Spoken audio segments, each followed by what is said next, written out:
ಮಾತರ್ಮೇ ಮಾತರಿಶ್ವನ್ನ ಪಿತರತುಲಗುರೋ ಭ್ರಾತರಿಷ್ಟಾಪ್ತಬಂಧೋ ಸ್ವಾಮಿನ್ನ ಸರ್ವಾಂತರಾತ್ಮನ್ನಜರಜರಯಿತರ್ಜನ್ಮ ಮೃತ್ಯಾಮಯಾನಾಂ ಗೋವಿಂದೇ ದೇಹಿ ಭಕ್ತಿಂ ಭವತಿ ಚ ಭಗವನ್ ಊರ್ಜಿತಾಂ ನಿರ್ನಿಮಿತ್ತಾಂ ನಿರ್ವ್ಯಾಜಾಂ ನಿಶ್ಚಲಾಂ ತದ್ಗುಣಗಣ ಬೃಹತಿ ಶಾಶ್ವತೀಮಾಶುದೇವ ನಾರಾಯಣಂ ನಮಸ್ಕೃತ್ಯ ನರಂ ಚೈವ ನರೋತ್ತಮಂ ದೇವೀಂ ಸರಸ್ವತೀಂ ವ್ಯಾಸಂ ತತೋ ಜಯಮುದೀರಯೇ ವಿಜಾನತಾಂ ಅವಿತ್ತಸ್ಯ ಮಧ್ವಸ್ಯ ಜಗತಿ ಗುರೋಃ ಪೂರ್ವಾಚಾರ್ಯಮಹಿಷ್ಠಾನಾಂ ಇಯಂ ಪ್ರಣತಿಮಾಲಿಕಾ ಪೂರ್ಣಜ್ಞಾನಾಯ ವಿದ್ಮಹೇ ಪೂರ್ಣಾನಂದಾಯ ಧೀಮಹಿ ತನ್ನೋ ವ್ಯಾಸ ಪ್ರಚೋದಯಾತ್.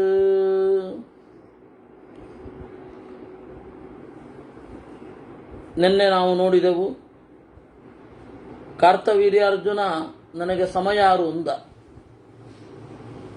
ಆಗ ಓ ನಿನಗೆ ಸಮರೋ, ನಿನಗಿಂತ ಉತ್ತಮರೇ ಇದ್ದಾರಲ್ಲ ಎಲ್ಲ ಅಂತ ಹೇಳಿ ವಾಯು ಹೇಳಿದ.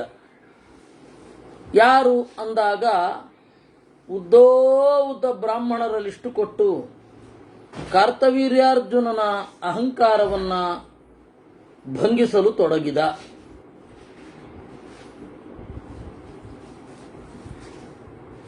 ಈ ಅಹಂಕಾರ ಅಂತನ್ನೋದು ಬಹಳ ಸೂಕ್ಷ್ಮ. ನಮ್ಮೊಳಗಡೆ ನಾವು ಖಂಡನೆ ಮಾಡಿಕೊಂಡಿರಬೇಕು. ಅದಕ್ಕೆ ಇತಿಹಾಸ ಪುರಾಣಗಳ ಚಿಂತನೆ ಬಹಳ ಅವಶ್ಯ ಅಂತ ಹೇಳೋದು. ಇತಿಹಾಸ ಪುರಾಣಗಳ ಮೂಲಕ ನಮ್ಮನ್ನೇ ನಾವು ಚಿಂತಿಸಿಕೊಳ್ಳೋದು. ಇತಿಹಾಸಕ್ಕೆ ಈ ಆಯಾಮ ವಿದೇಶಿಯರಲ್ಲಿ ಇಲ್ಲ. ಅವರಿಗೆ ಇತಿಹಾಸ ಅಂತ ಹೇಳಿದ್ರೆ ದಾಖಲೆ ಬೇಕು. ಏನು ದಾಖಲೆ ಬೇಕು? ಇಸ್ವಿಗಳು ಬೇಕು, ತಿಂಗಳು ಬೇಕು, ಡೇಟ್ ಬೇಕು. ಆದರೆ ನಮ್ಮಲ್ಲಿ ಇತಿಹಾಸದ ಚಿಂತನೆ ಬೇರೆ. ಇತಿಹಾಸದಿಂದ ನಮ್ಮನ್ನು ನಾವು ತಿದ್ದಿಕೊಳ್ಬೇಕು. ಇವಾಗ ಕ್ಯಾಲಿಗುಲಾನ ಕಟ್ಕೊಂಡು ಏನು ಮಾಡೋಣ ನಾವು? ಕ್ಯಾಲಿಗುಲಾ ಅಂತ ಒಬ್ಬ ರಾಜನನ್ನ ಕೇಳಿದ್ದೀರೇನು? ಕ್ಯಾಲಿಗುಲಾ ಅಂತನ್ನುವ ಒಬ್ಬ ರಾಜ ಪರಮ ವಿಕೃತ. ಅಷ್ಟು ವಿಕೃತಿಯನ್ನ ನಾವು ಮನಸ್ಸಿನಲ್ಲಿ ಕೂಡ ಊಹೆ ಮಾಡ್ಕೊಳ್ಳಿಕ್ಕೆ ಸಾಧ್ಯ ಇಲ್ಲ. ಅಷ್ಟು ವಿಕೃತ. ಕಡೆಗೆ ಅವನ ಅಂಗರಕ್ಷಕರಿಂದ, ಬಾಡಿಗಾರ್ಡ್ಸ್ ಅವನನ್ನು ಭೀಕರವಾಗಿ ಕೊಲ್ತಾರೆ. ಆ ತರಹದ ಕ್ಯಾಲಿಗುಲಾನ ಕಥೆ ಕಟ್ಕೊಂಡು ನಾವೇನ್ ಮಾಡೋಣ ಅಲ್ವೇ? ಆದ್ದರಿಂದ ಹಾಗಲ್ಲ ಅದು. ನಮ್ಮಲ್ಲಿ ಇತಿಹಾಸ ಅಂತಂದ್ರೆ ಅವನು ವೈಯಕ್ತಿಕವಾಗಿ ತಿದ್ದುಕೊಳ್ಳಿಕ್ಕೆ ಅನುಕೂಲ ಆಗಬೇಕು. ಪುರಾಣದ ಉದ್ದೇಶವೂ ಅದೇ, ಇತಿಹಾಸದ ಉದ್ದೇಶವೂ ಅದೇ. ಈ ಎರಡು ಅಲ್ಲಿಲ್ಲ. ಯಾವಾಗ ಇತಿಹಾಸ ಪುರಾಣಗಳನ್ನು ಆಲೋಢನೆ ಮಾಡ್ತಾನೆ ಅವಾಗ ತನ್ನಲ್ಲಿ ತಾನು ಮಥನಕ್ಕೆ ತೊಡಗಬೇಕು. ತನ್ನನ್ನೇ ತಾನು ವಿಮರ್ಶೆ ಮಾಡಿಕೊಳ್ಬೇಕು. ಅದು ಇತಿಹಾಸ ಪುರಾಣಗಳ ಗುರಿ ನಮ್ಮಲ್ಲಿ. ಆದ್ದರಿಂದ ಈ ವಾಯುದೇವ ಕಾರ್ತವೀರ್ಯಾರ್ಜುನನಿಗೆ ನಿನ್ನ ಅಹಂಕಾರ ಅಸಂಗತ. ಯಾಕೆ ಅಂದರೆ ಬ್ರಾಹ್ಮಣರು ನಿನಗಿಂತ ಮಿಗಿಲಾದವರಿದ್ದಾರೆ. ಅದೇ ಬ್ರಾಹ್ಮಣರಿಗೆ ಅಹಂಕಾರ ಬಂದಾಗ ಅದನ್ನ ಅಡಗಿಸಿದ ಕ್ಷತ್ರಿಯರು ಇದ್ದಾರೆ. ಪ್ರತಿಯೊಂದು ಜನಾಂಗದಲ್ಲಿಯೂ ಕೂಡ ಅಹಂಕಾರಿ ಒಬ್ಬ ಇರ್ತಾನೆ ಅಥವಾ ಅಹಂಕಾರ ಬರುತ್ತೆ. ಅದನ್ನು ಕೂಡಲೇ ತಿದ್ದುಕೊಳ್ತಾರೆ. ಪ್ರಾಚೀನ ಭಾರತದಲ್ಲಿ ಇರೋದದು. ಆ ತರಹದ ಅಹಂಕಾರದ ತಿದ್ದುವಿಕೆ ನಮಗೆ ಕಾಣುತ್ತೆ. ಅದೇ ಹೇಳದ್ನಲ್ಲ, ಬ್ರಾಹ್ಮಣರಿಗೆ ಅಹಂಕಾರ ಬಂದಾಗ ಕ್ಷತ್ರಿಯರು ಅವರ ಅಜ್ಞಾನವನ್ನು ಪರಿಹರಿಸಿ ಅವರಿಗೆ ಉಪದೇಶ ಮಾಡೋದನ್ನು ನಾವು ಬೃಹದಾರಣ್ಯಕ ಛಂದೋಗ ಉಪನಿಷತ್ತಿನಲ್ಲಿ ಕಾಣುತ್ತೇವೆ. ಅದೇ ರೀತಿ ಕ್ಷತ್ರಿಯರಿಗೆ ಅಹಂಕಾರ ಬಂದಾಗ ಅದನ್ನು ತಗ್ಗಿಸಿದ ಬ್ರಾಹ್ಮಣರನ್ನು ನೋಡ್ತೇವೆ. ಪ್ರತಿಯೊಬ್ಬರೂ ಅಹಂಕಾರ ಪಡ್ತಾ ಇದ್ದಾಗ ಇನ್ನೊಂದು ಕಡೆಯಿಂದ ಪೆಟ್ಟು ಬೀಳತ್ತೆ. ಅದನ್ನು ಒಳ್ಳೆಯ ದೃಷ್ಟಿಯಿಂದಲೇ ನೋಡಬೇಕು ನಾವು. ಯಾರನ್ನೂ ನೋಡದೇ ಇದ್ದಾಗ ಅಹಂಕಾರ ಬರುತ್ತೆ. ಯಾರನ್ನೋ ನೋಡ್ತಾ ಇದ್ದಾಗ ಅಹಂಕಾರ ಬರೋಲ್ಲ. ಈ ಹಿನ್ನೆಲೆಯಲ್ಲಿ ನೋಡಬೇಕು. ಹೆಂಗೆ ನೋಡಬೇಕು? ನಮ್ಮ ಕಾಲದಲ್ಲಿ ಅವರು ಇರೋದೇ ಇಲ್ಲ. ಅವಾಗ ಇತಿಹಾಸ ಪುರಾಣಗಳು ಬೇಕು, ಹಿರಿಯರ ಚರಿತ್ರೆ ಬೇಕು. ಇದು ನಮ್ಮ ವ್ಯಕ್ತಿತ್ವವನ್ನ ಕಡೆದು ನಿಲ್ಲಿಸುತ್ತೆ. ಆ ಹಿನ್ನೆಲೆಯಲ್ಲಿ ಅವನು ಕಾಶ್ಯಪ ದೊಡ್ಡವನು, ಕಶ್ಯಪ ಋಷಿಗಳ ವಶ ಆದ್ದರಿಂದಾಗಿ ಈ ಭೂಮಿಯನ್ನ ಕಾಶ್ಯಪಿ ಅಂತ ಕರೀತಾರೆ ಅಂತ ಹೇಳಿದ್ರು. ಇತಿ ಪೂರ್ವ ಕಥಾನು ಆದ ಕಾಶ್ಯಪಿ. ಶೃಣುರಾಜನ್ನು ಚತ್ಸ್ಯ ಜಾತಸ್ಯಾಂಗಿರಸಸ್ಕುಲೇ ಭದ್ರಾ ಸೋಮಸ್ಯ ದುಹಿತ ರೂಪೇಣ ಪರಮಾಮತ. ಅಂಗಿರಸ್ ಅನ್ನುವ ಮುನಿಯ ಮಗ ಬೃಹಸ್ಪತಿ. ಬೃಹಸ್ಪತಿಗೊಬ್ಬ ತಮ್ಮ ಇದ್ದ, ಉಚಥ್ಯ ಅಂತ. ಆಯ್ತಾ?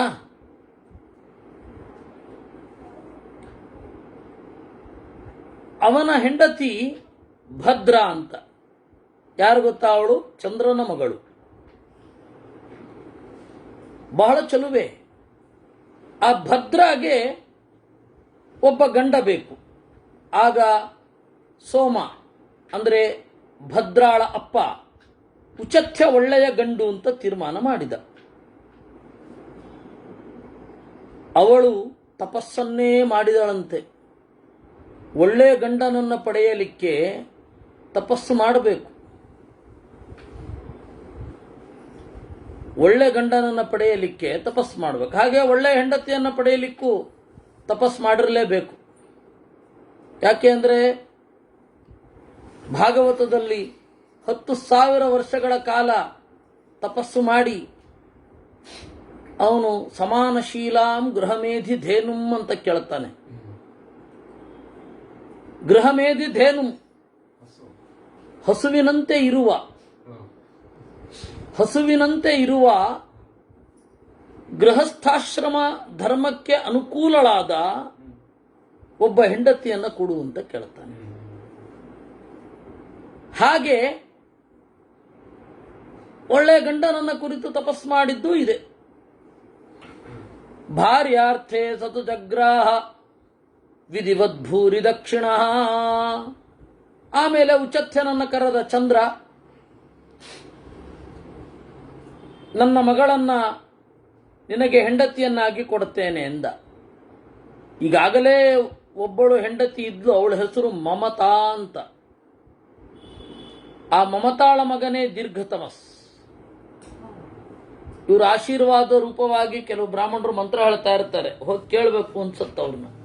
ದೀರ್ಘತಮಾಮತೇಯೋ ಜುಜುರ್ವಾಂಗ್ ಅಂತ ಹೇಳಿ ಆ ಮಂತ್ರ. ಮಾಮತೇಯ ದೀರ್ಘತಮಾಹ. ಮಮತಾ ಅಂತನ್ನುವ ಹೆಸರಿನವಳ ಮಗ ಮಾಮತೇಯ. ದೀರ್ಘತಮಾಮತೇಯೋ ಅಂತಾರೆ. ಹೋಗಿ ಕೇಳಬೇಕು, ನೀವು ದೀರ್ಘತಮಸ್ಸನ್ನು ಯಾಕೆ ನೆನಪಿಸ್ಕೊಳ್ತಾ ಇದ್ದೀರಾ ಅಂತ ಅನ್ಸುತ್ತೆ ಅವ್ರನ್ನ. ಸರಿ, ಆಮೇಲೆ ಬ್ರಾಹ್ಮಣ ಅವಮಾನ ಆದರೆ ಕಷ್ಟ, ಸುಮ್ಮನೆ ಇರೋಣ. ಯಾಕೆಂದರೆ ಇದು ಭಾರಿ ಕಷ್ಟ, ಅವ್ರಿಗೆ ತಿಳಿ ಹೇಳೋದೇ ಕಷ್ಟ. ಆ ಪರಿಸ್ಥಿತಿ ಹೊರಟೋಗಿದಾರೆಲ್ಲ, ಯಾರಿಗೂ ಏನೂ ಹೇಳಲಿಕ್ಕಾಗಲ್ಲ. ಆ ಮಮತಾ ಅಲ್ಲದೆ ಇನ್ನೊಬ್ಬಳು ಭದ್ರ, ಸೋಮನ ಮಗಳು. ಅವಳೇ ಉಚಥ್ಯನ ಹೆಂಡತಿ. ಆದರೆ ಈ ಲವ್ ಟ್ರ್ಯಾಂಗಲ್ ಅಂತ ಹೇಳ್ತಾರಲ್ಲ, ಆ ರೀತಿ ಅವಳನ್ನು ಇನ್ನೊಬ್ಬ ಪ್ರೀತಿಸಿದ್ದ ವರುಣ ಅಂತ. ಸಮಾಗಮ್ಯ ವನಪ್ರಸ್ಥಂ ಯಮುನಾಯಾಂ ಜಹಾರತಾಂ. ವರುಣ ಏನು ಮಾಡಿದ, ಎಲ್ಲೋ ಕಾಡಿಗೆ ಹೋದಾಗ ಅವನು ಎಲ್ಲೋ ಇವನು ಉಚತ್ಯ ಎಲ್ಲೋ ಹೋಗಿದ್ದಾಗ ಭದ್ರೆಯನ್ನ ಎತ್ಕೊಂಡು ಹೊಟ್ಟೋದ ವರುಣ. ಜಲೇಶ್ವರಸ್ತು ಹೃತ್ವಾ ತಾಂ ಅನಯತ್ ಸ್ವಪುರಂ ಪ್ರತಿ. ತನ್ನ ಊರಿಗೆ ಕರ್ಕೊಂಡು ಹೊಟ್ಟೋದ. ಆ ಊರಿಗಿಂತ ಚಂದದ ಊರೇ ಇರಲಿಲ್ಲ. ವರುಣನ ಮನೆ ಅಂದರೆ ಕೇಳಬೇಕಾ, ಎಲ್ಲ ಅನುಕೂಲಗಳಿತ್ತು. ತದಾಖ್ಯಾತು ಮುಚ್ಛಾಯ ತತ ಪತ್ನ್ಯಾಶ್ಚ ಮರ್ದನಂ. ಈ ರೀತಿ ಅವಳು ಕೂಡ ಅದೇನಾಯ್ತೋ ಏನೋ ಒಲಿದು ಬಿಟ್ಲು. ಸೀತೆಗೆ ಒಂದು ಸ್ವಲ್ಪ ಆಪೋಸಿಟ್. ಸೀತೆ ಏನು ಮಾಡಿದ್ರೂ ಒಲೆಯಲಿಲ್ಲ. ಸೀತೆಯಷ್ಟು ನೈತಿಕತೆ ಕಷ್ಟವೇ. ಹಾಗೆ ಇಲ್ಲಿ ಆ ಭದ್ರ ಅನ್ನುವ ಸೋಮನ ಹೆಂಡತಿ, ಸೋಮನ ಮಗಳು ಉಚಥ್ಯನ ಮಡದಿ ವರುಣನ ಐಶ್ವರ್ಯಕ್ಕೆ ಮಾರು ಹೋಗಿ, ವರುಣನ ಊರಿನ ಚಂದಕ್ಕೆ ಮಾರು ಹೋಗಿ ಅಲ್ಲೇ ಇದ್ದು ಬಿಟ್ಲು. ಇದು ಗೊತ್ತಾಯಿತು ನಾರದರಿಂದ ಉಚಥ್ಯರಿಗೆ. ತಚ್ಛ್ರುತ್ವಾ ನಾರದಾತ್ ಸರ್ವಂ ಉಚಥ್ಯೋ ನಾರದಂ ತದಾ ಪ್ರೋವಾಚ ಗಚ್ಚ ಬ್ರೂಹಿತ್ವಂ ವರುಣಂ ಪರುಚಂ ವಚಃ. ನಾರದರೇ, ಒಂದು ಸ್ವಲ್ಪ ಒರಟಾಗಿಯೇ ಹೇಳಿ, ನನ್ನ ಪರವಾಗಿ ನೀವು ಹೇಳಬೇಕಾದದ್ದು ಉಂಟು. ಏನು? ಮದ್ವಾಕ್ಯಾನ್ ಮುಚ್ಯತಾಂ ಭಾರ್ಯ ಕಸ್ಮಾತ್ ತಾಂ ಹೃತವಾನತಿ. ಹೇಳಿ ಅವನಿಗೆ. ಅವನು ಯಾಕಂತೆ ನನ್ನ ಹೆಂಡತಿಯನ್ನು ಎತ್ತಿಕೊಂಡು ಹೋಗಿದ್ದು? ಸೋಮೇನ ದತ್ತಾ ಮೇ ಭಾರ್ಯ ತ್ವಯಾ ಚಾಪಹೃದಾದ್ಯವೈ. ನೀನು ಲೋಕಪಾಲಕ. ಲೋಕಪಾಲೋತಿ ಲೋಕಾನಾಂ ನ ಲೋಕಸ್ಯ ವಿಲುಂಪಕಃ. ಲೋಕಪಾಲಕನಾದವನು ಲೋಕ ವಿಲುಂಪಕನಾಗಬಾರದು. ಲೋಕಪಾಲಕ ಅಂದ್ರೇನು? ಜಗತ್ತನ್ನು ಪಾಲನೆ ಮಾಡುವವ. ವಿಲುಂಪಕ ಅಂದ್ರೇನು? ಹಾಳು ಮಾಡುವನು. ನೀನು ಲೋಕಪಾಲಕನಾಗಬೇಕೇ ವಿನಃ ಹೆರರ ಹೆಂಡತಿಯನ್ನು ತಂದು ಪಕ್ಕದಲ್ಲಿಟ್ಟುಕೊಂಡು ವಿಲುಂಪಕನಾಗಬಾರದು. ಇತ್ಯುಕ್ತೋ ವಚನಾತ್ತಸ್ಯ ನಾರದೇನ ಜಲೇಶ್ವರ. ನಾನು ಅವಳ ತಂದೆಯಿಂದ ದಾನವಾಗಿ ಪಡೆದಿದ್ದೇನೆ. ಅದನ್ನು ಎತ್ಕೊಂಡು ಹೋಗೋದು ಎಷ್ಟು ಸರಿ? ಬೇರೊಬ್ಬರಿಗೆ ಕೊಟ್ಟದ್ದನ್ನು ತೆಗೆದುಕೊಂಡು ಹೋಗೋದು ಸರಿಯೇ ಅಲ್ಲ ಅಂದಾಗ ಅವನು ವರುಣ ಹೇಳಿದ, ಮಮೈಷಾ ಸುಪ್ರಿಯಾ ಭೀರು ನೈತಾಂ ಉತ್ಸೃಷ್ಟು ಮುತ್ಸಹೇ. ಅವನು ಹೇಳಿದ, ಅದೇಗಾಗತ್ತೆ? ಈಗ ನೀನು ಕೊಟ್ಟದ್ದು, ನಿಮ್ಮ ಮಾವ ನಿನಗೆ ಕೊಟ್ಟದ್ದು ಬದುಕಿರುವ ವಸ್ತುವನ್ನ. ಆ ಬದುಕಿರುವ ವಸ್ತುವಿಗೆ ನನ್ನ ಮೇಲೆ ಪ್ರೀತಿ ಉಂಟು. ನನ್ನ ಮೇಲೆ ಪ್ರೀತಿ ಇದ್ದ ಮೇಲೆ ಅವಳು ನನ್ನ ಹತ್ರ ಇರೋದು ಸರಿ. ಗಂಡು ಹೆಣ್ಣು ಇಬ್ಬರೂ ಕೂಡ ಒಲಿದು ಒಂದಾದಾಗ ತಡೆಯುವವರು ಯಾರು? ಆ ರೀತಿ ನಾರದರು ಕೇಳಿಸಿಕೊಂಡು ಇದನ್ನು ಬಂದು ಉಚಥ್ಯನಿಗೆ ಹೇಳಿದರು. ಗಲೆ ಗೃಹೀತ್ವಾ ಕ್ಷಿಪ್ತೋಸ್ಮಿ ವರುಣೇ ನಮಃ ಮುನೇ. ಕುತ್ತಿಗೆ ಕೈ ಹಾಕಿ ದಬ್ಬದಪ್ಪ ಅವನು. ನಪ್ರಾಯಚ್ಛದ್ದಿತೆ ಭಾರ್ಯಾಂ ಯತ್ತೇ ಕಾರ್ಯಂ ಕುರುಷ್ವ ತತ್. ನಾನು ನಿನ್ನ ಪರವಾಗಿ ರಾಯಭಾರಕ್ಕೆ ಅಂತ ಹೋದೆ ಮಾರಾಯ. ಆಯೆ ಇಂಚ ಅಂತ ಅವನು ಹೀಗೆ ಮಾಡಿದ. ವಾಯು ನಾರದಸ್ಯ ವಚ ಶ್ರುತ್ವಾ ಕ್ರುದ್ಧ ಪ್ರಾಜ್ವಲದಂಗಿರಾ ಅಪಿಬತ್ತೇಜಸಾವಾರಿ ವಿಷ್ಟಭ್ಯಸು ಮಹಾತಪಾ. ನಾರದರ ಮಾತನ್ನ ಕೇಳಿ ಆ ಉಚಥ್ಯನಿಗೆ ಸಿಟ್ಟು ಬಂತು. ಸಿಟ್ಟಿನಿಂದ ಆ ಇಡೀ ನೀರನ್ನು ಕುಡಿದು ಬಿಟ್ಟ ಉಚಥ್ಯ. ಪೀಯಮಾನೇತು ತರವಸ್ಮಿನ್ ತೋಯೇತು ಸಲಿಲೇಶ್ವರ ಸುರುದ್ಧಿ ಕ್ಷಮ್ಯಮಾಣೋ ವೈ ನೈವ ಮುಂಚತಿ ತಾಂ ತದಾ. ಆಗ ಎಲ್ಲರೂ ಕೂಡ ಬಂದರು. ಅಲ್ಲ, ನೀನು ವರುಣನ ಮೇಲೆ ಸಿಟ್ಟಿರೋದು ವರುಣನ ಆವಾಸ ಸ್ಥಾನವಾದ ಈ ನೀರನ್ನ ನೀನು ಎಲ್ಲ ಇಡೀ ಲೋಕದಲ್ಲಿರೋದನ್ನೆಲ್ಲ ಕುಡಿದು ಬಿಟ್ರೆ ಜಗತ್ತಿಗೆ ಕಷ್ಟ ಆಗತ್ತೆ. ಕೇಳಲಿಲ್ಲ ಅವನು. ದರ್ಶಯಸ್ವ ವಿಲಂಭದ್ರೇ ಷಟ್ಸಹಸ್ರಶತಹರದಂ. ಆಗ ಭೂಮಿ ಬಂದು ಹೇಳಿದಳು, ನೀನು ಏನಾದರೂ ಇವಾಗ ನಾನು ಗಟ್ಟಿಯಾಗಿರೋದೇ ಈ ದ್ರವವಾಗಿರುವ ವಸ್ತುವಿನಿಂದ. ನಾನು ಗಟ್ಟಿಯಾಗೋದು ಯಾಕೆ? ದ್ರವವಾದ ವಸ್ತು ಹದವಾಗಿ ಇದ್ದಾಗ ನಾನು ಗಟ್ಟಿಯಾಗಿ ಇರಬಲ್ಲೆ. ಅದನ್ನೇ ನೀನು ನೀರು ಕುಡಿದು ಬಿಟ್ರೆ ಇಡೀ ಭೂಮಿ ಮರಳಿನಂತೆ ಆಗಿ ಪೂರ್ತಿ ಕುಸಿದು ಹೋಗುತ್ತೆ. ಹೌದೇನು?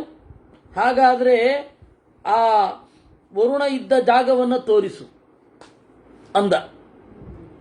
ತತಸ್ತದಿರಣಂ ಜಾತಂ ಸಮುದ್ರಸ್ಯಾಪಸರ್ಪತಃ.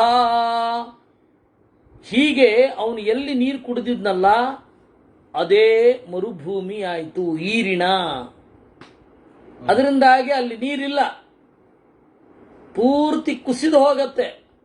ಇಡೀ ಭೂಮಿಯ ನೀರು ಕುಡಿಯೋದು ಇದ್ರೆ ಹೇಗಾಗಿರುತ್ತೆ ಅಂತ ತೋರಿಸಲಿಕ್ಕೆ ಅವನು ಅದನ್ನು ಬಿಟ್ಟಿದ್ದು. ಅದೃಶ್ಯಾಗಚ್ಚ ಭೀರುತ್ವಂ ಸರಸ್ವತಿ ಮರುಂ ಪ್ರತಿ ಅಪುಣ್ಯ ಭೂಚೋ ಭವತು ದೇಶಸ್ತ್ಯಕ್ತಸ್ತ್ವಯಾ ಶುಭೇ. ಆಗ ಯಾರು ತೋರಿಸ್ಬೇಕು? ಅವಾಗ ಪರ್ವತ ಆ ಭೂಮಿ ಒಬ್ಬಳನ್ನು ಕೊಟ್ಲು. ಅವಳೇ ಸರಸ್ವತಿ ನದಿಯ ಅಭಿಮಾನಿನಿ ದೇವತೆ. ಅವಳು ಮರುಭೂಮಿಯಲ್ಲಿ ಇದ್ಲು, ಅದನ್ನ ಮರುದ್ವತಿ ಅಂತ ಕರೀತಾ ಇದ್ರು. ಅವಳೇನ್ ಮಾಡಿದ್ಲು? ಕ್ರಮೇಣ ಪಾಂಡವರ ಕಾಲಕ್ಕೂ ಕೂಡ ನದಿ ಹೊರಗಡೆ ಹರಿತಾ ಇತ್ತು ಸರಸ್ವತಿ. ಮೊದಲೇನೆ ಅವಳು ಈ ಜಾಗದಲ್ಲಿ ಇದ್ಲು. ಅವಳನ್ನ ಬಿಟ್ಟು ಉಳಿದವರನ್ನೆಲ್ಲರನ್ನ ನೀರು ಕುಡಿದಿದ್ದಾಯ್ತು. ಆ ಭೂಮಿಯ ಒಳಗಡೆ ಇದ್ಲು ಅವಳು, ಆ ಸರಸ್ವತಿ. ಅದನ್ನು ಮರುದ್ವತಿ ಅಂತ ಕರೀತಾ ಇದ್ರು. ರಾಜಸ್ಥಾನದ ಅದೇ. ಆಮೇಲೆ ಏನಾಯ್ತು? ಕ್ರಮೇಣ ಅವಳು ಗುಪ್ತಗಾಮಿನಿ ಆದ್ಲು ಅಂತ ನಾವು ಈ ರೀತಿ ಇಲ್ಲಿ ಇಷ್ಟೇ ಹೇಳಿರೋದು. ನೀನು ಈ ಭೂಮಿಯನ್ನ ತ್ಯಾಗ ಮಾಡುತ್ತಿ, ಮೇಲ್ಗಡೆ ಕಾಣಿಸಿಕೊಳ್ಳದೆ ಒಳಗಡೆ ಕಾಣಿಸಿಕೊಳ್ಳುತ್ತಿ ಅಂತ ಹೇಳದ್ನಂತೆ ಉಚತ್ಯ. ಇಷ್ಟೇ ಕಥೆ. ನಾನು ಆಮೇಲೆ ಅದನ್ನ ಅಲ್ಲಿಗೆ ಜೋಡಿಸಿದ್ದು. ಪಾಂಡವರ ಕಾಲಕ್ಕೂ ಸರಸ್ವತಿ ಕಾಣ್ತಾ ಇದ್ಲು, ಆಮೇಲೆ ಕಾಣ್ತಿಲ್ಲ. ಇಷ್ಟು ವಿಚಾರ. ಅಂದ್ರೆ ನದಿ ಮತ್ತೆ ಸಮುದ್ರಗಳ ಒಂದು ಇತಿಹಾಸವನ್ನ ಗ್ರಹಿಸಬೇಕು ವೇದಗಳಲ್ಲಿ. ಯಾಕೆಂದ್ರೆ ವೇದದಲ್ಲಿ ಸರಸ್ವತಿಯ ಬಗ್ಗೆ ವಿಶೇಷವಾದ ಸ್ತೋತ್ರ ಇದೆ. ಆ ಸರಸ್ವತಿಯೇ ಮಿಥ್ ಅಂತಂದ್ಬಿಟ್ರೆ ಇಡೀ ವೇದ ಮಿಥ್. ಇದು ಬ್ರಿಟಿಷರ ಹಂಚಿಕೆ, ಇದು ಬ್ರಿಟಿಷರ ಸ್ಟ್ರಾಟಜಿ. ಸರಸ್ವತಿಯನ್ನ ಮಿಥ್ ಅಂತ ಮಾಡಿ ಆ ಇಡೀ ಒಂದು ಇದನ್ನ ಮಿಥ್ ಅಂತ ಮಾಡಿದ್ರೆ ಮುಗೀತು. ಅದಕ್ಕೆ ಕಲ್ಯಾಣರಾಮನ್ ಅನ್ನುವವರು ಅವರ ಜೀವನವನ್ನ ತೆಗೆದು ಸರಸ್ವತಿ ನದಿಯನ್ನ ವೈಜ್ಞಾನಿಕವಾಗಿ ಪ್ರೂವ್ ಮಾಡಿದ್ರು. ಅದು ಮದ್ರಾಸಿನವರು. ಪ್ರಾಯ ಈಗ ಅವರಿಲ್ಲ ಅಂತ ಅಂದುಕೊಳ್ಳುತ್ತೇನೆ. ಯಾಕೆಂದ್ರೆ ನಾನು ಅವರನ್ನು ನೋಡಿದ್ದು 2007ರಲ್ಲಿ. ಅವಾಗಲೇ ಅವರಿಗೆ ಒಂದು 70 ಆಗಿತ್ತು, 70-75 ಆಗಿತ್ತು. ಇದ್ರೆ ಸಂತೋಷವೇ. ಆದರೆ ಅವರ ಬರಹಗಳು ನಿಮಗೆ ಗೂಗಲ್ನಲ್ಲಿ ಬೇಕಾದಷ್ಟು ಸಿಗತ್ತೆ. ಒಳ್ಳೆ ಭಾರತೀಯ ಪ್ರೀತಿ ಇರುವಂತಹ ಸೈಂಟಿಸ್ಟ್ ಅವರು. SR ರಾವ್ ಜೊತೆ ಕೆಲಸ ಮಾಡಿದವರು. Kalyanaraman, is from Chennai. ಅವರು ಆರ್ಕಿಯಾಲಜಿಸ್ಟ್ ಆಗಿ SR ರಾವ್ ಇದ್ರಲ್ಲ, ಶಿಕಾರಿಪುರ ರಂಗನಾಥರಾವ್ ಅವರ ಅಸಿಸ್ಟೆಂಟ್ ಆಗಿ ಕೆಲಸ ಮಾಡಿದ್ರು ಅಂತ ನನಗೆ ನೆನಪಿರೋ ಪ್ರಕಾರ. ನೋಡು, ಗೂಗಲಲ್ಲಿ ನೋಡಿದ್ರೆ ಇನ್ನೊಂದಿಷ್ಟು ಸಿಗಬಹುದು ಅವ್ರ ಬಗ್ಗೆ. ಅದರಿಂದಾಗಿ ಆ ಸರಸ್ವತಿ ನದಿ ಏನಿದೆ ಅದು ಮರುಭೂಮಿಯಲ್ಲಿ ಗುಪ್ತವಾಗಿ ಹರಿಲಿಕ್ಕೆ ಶುರು ಆಯಿತು. ಆಮೇಲೆ ರಾಜೇಂದ್ರ ಸಿಂಗ್ ಅಂತನ್ನುವವರು ರಾಜಸ್ಥಾನದಲ್ಲಿ ಆ ನದಿ ಇದೆ ಅಂತ ಹೇಳಿ ಮತ್ತೆ ಆ ನದಿ ಜನರಿಗೆ ಕಾಣುವಂತೆ ಸ್ವಲ್ಪ ಪ್ರಯತ್ನ ಪಟ್ಟರು. ಅವರನ್ನ ಪೂರ್ಣ ಪ್ರಮತಿಗೆ ಕರೆಸ್ತಾ ಇದ್ರು. ರಾಜೇಂದ್ರ ಸಿಂಗ್ ಅಂತನೋ ಅವ್ರ ಹೆಸರು, ರಾಜೇಂದ್ರ ಸಿಂಗ್ ಅಲ್ವಾ? ಅದರಿಂದ ತಸ್ಮಾತ್ ದೇಶಾನ್ ನದೀಂ ಚೈವ ಪ್ರೋವಾಚಾಥ ದ್ವಿಜೋತ್ತಮ ಅದೃಶ್ಯಾಗಚ್ಚ ಭೀರುತ್ವಂ. ನೀನು ಬಿಟ್ಟ ಮೇಲೆ ಈ ನದಿ ಮರು ಆಗಲಿ. ತತಶ್ಚೂರ್ಣೀಕೃತೆ ದೇಶೆ ಭದ್ರಾಂ ಆದಾಯ ವಾರಿಪಃ ಅದದಾಚ್ಛರಣಂ ಗಚ್ಚನ್ ಭಾರ್ಯಾಂ ಅಂಗಿರಸಾಯ ವೈ. ಇಷ್ಟು ಹೊತ್ತಿಗೆ ಅವನಿಗೇನೆ ಗೊತ್ತಾಯ್ತು, ವರುಣನಿಗೆ, ಇಲ್ಲ ನಾನು ಇವಳನ್ನ ಭದ್ರ ಅನ್ನುವವಳನ್ನ ಇಟ್ಟುಕೊಂಡಿದ್ರೆ ಅಲ್ವಾ? ಕರೆಕ್ಟ್ ಇದರ